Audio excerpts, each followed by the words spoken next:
আজকে আমার বিয়ারে হাততালি দাও সোনার ময়না রে।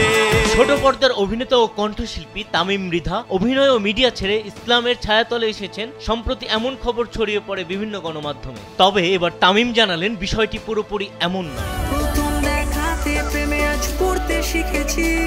তামিম বলেন, প্রত্যেক মানুষেরই ধর্মের প্রতি আলাদা একটা বিষয় থাকে, সে যে ধর্মেরই হোক। সম্প্রতি দেখছি আমার নাম জড়িয়ে কিছু পোস্ট ও খবর পাওয়া যাচ্ছে। বিষয়টি ঘিরে আমাকে নিয়ে যেভাবে প্রচার করা হচ্ছে বিষয়টা সেরকম না। আমি কোথাও বলিনি অভিনয় ছাড়বো বা মেইন স্ট্রিম মিডিয়াতে কাজ করব না। যারা নিউজ করেছেন বা পোস্ট দিচ্ছেন তারা আমার সঙ্গে আলাপ করেন, তারা মন গড়া নিউজ বা পোস্ট করছেন। একই ঘটনা আমার বিয়ের আগে ঘটেছিল। তবে হ্যাঁ, লম্বা সময় ধরে আমি অভিনয় থেকে কিছুটা দূরে আছি। তার মানে এই নয় যে আমি পুরোপুরি অভিনয় বিদ্বেষী হয়ে গেছি।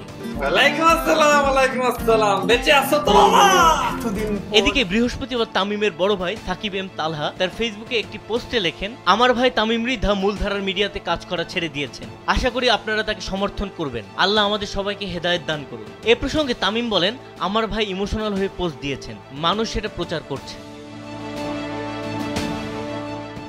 সম্প্রতি দ্য মেসেজ পডকাস্ট নামে ইউটিউব চ্যানেলে একটি ইসলামিক অনুষ্ঠান চালু করেছেন এই অভিনেতা, যেখানে ইসলামের মৌলিক কিছু বিষয় নিয়ে আলোচনা হয়। ইতোমধ্যে এটির প্রথম পর্ব প্রচারিত হয়েছে এবং বেশ সাড়া পেয়েছেন তিনি। এই অনুষ্ঠান দেখেও অনেকে এমন ভাবতে পারেন বলে ধারণা করছেন এই অভিনেতা। পছন্দ মতো কাজ না আসায় করোনার পর থেকে তুলনামূলক অভিনয় কমিয়ে দিয়েছিলেন তামিম। মনোযোগ বাড়িয়েছেন চাকরি ও ব্যবসায়। তবে তার ধর্ম বা অভিনয় নিয়ে কোনো ধরনের বিভ্রান্তি না ছড়ানোর অনুরোধ জানিয়েছেন তামিম। তিনি বলেন, আমি অনুরোধ করব এটা নিয়ে কেউ যেন বিভ্রান্তি না ছড়ায়। এই বিষয়গুলো নিয়ে আলোচনা বাড়লে বিষয়টি বিভিন্ন মানুষ বিভিন্নভাবে নিতে পারে।